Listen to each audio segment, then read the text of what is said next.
peristiwa atau rangkaian peristiwa yang dapat mengancam dan mengganggu kehidupan masyarakat dan disebabkan oleh faktor alam, non-alam, serta manusia dan dapat mengakibatkan kerugian jiwa, kerusakan lingkungan, dan dampak psikologis.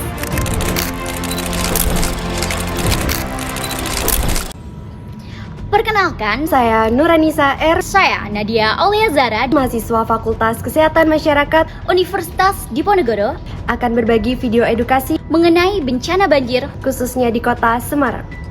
Hari ini kami akan membahas mengenai bencana banjir yang sering melanda kota Semarang. Dan bagaimana cara mencegah serta memitigasi dampak dari bencana tersebut dengan baik dan juga benar. Bencana banjir di kota Semarang merupakan masalah yang serius, khususnya pada saat musim hujan. Menurut data dari Badan Meteorologi, Klimatologi, dan Geofisika, curah hujan yang sangat tinggi dapat menyebabkan sungai meluap. Contoh nyatanya adalah banjir yang melanda kota Semarang pada bulan Februari tahun 2023, di mana banyak rumah yang terendam banjir serta banyak akses jalan yang terputus, di mana hal tersebut dapat mengakibatkan kehidupan bermasyarakat terganggu. Mari kita lihat cuplikan video kejadian tersebut. Hujan deras yang mengguyur kota Semarang selama 8 jam membuat sebagian besar kawasan tergenang banjir. Selain pemukiman warga, banjir juga menggenangi sejumlah ruas jalan protokol di kota Semarang.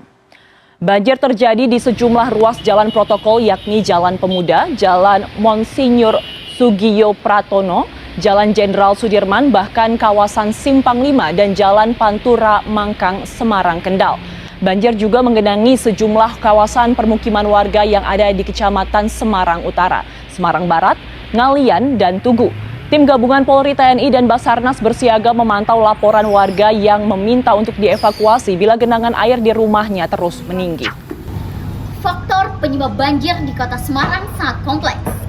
Salah satunya adalah perubahan iklim yang dapat meningkatkan curah hujan menjadi tinggi.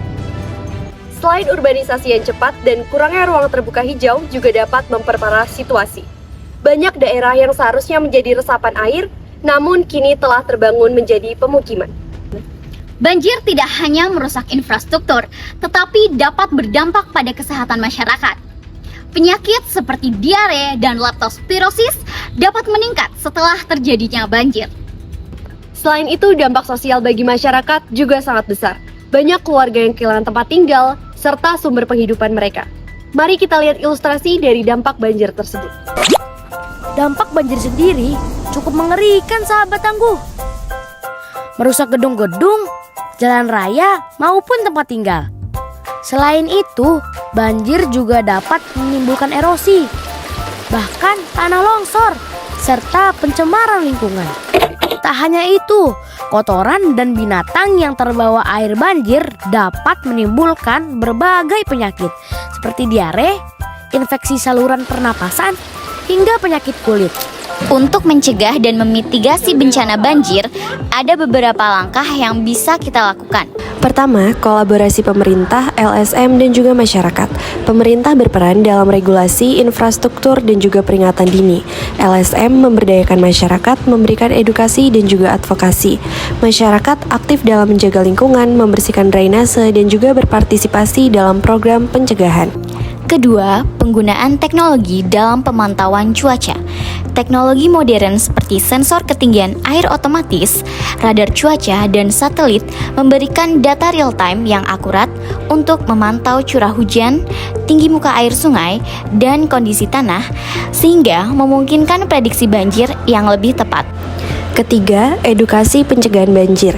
Edukasi pencegahan banjir membekali masyarakat dengan pengetahuan dan juga kesadaran akan risiko serta tindakan pencegahan.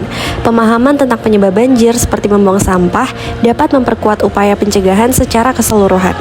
Keempat, menjaga kebersihan saluran air dan sungai. Sampah dan sedimentasi menyumbat aliran, mengurangi kapasitas tampung air saat hujan deras, dan menyebabkan luapan.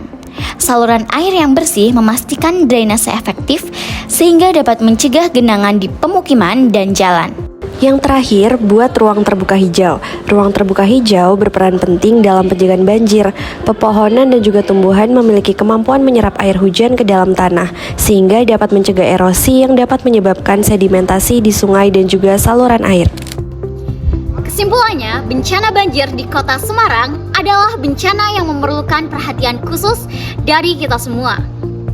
Kita semua dapat berperan dalam upaya pencegahan dan juga mitigasi dari bencana ini. Pencegahan bencana secara dini dapat mengurangi risiko bencana yang lebih besar. Terima kasih telah menonton video kami. Dan sampai jumpa di video edukasi berikutnya.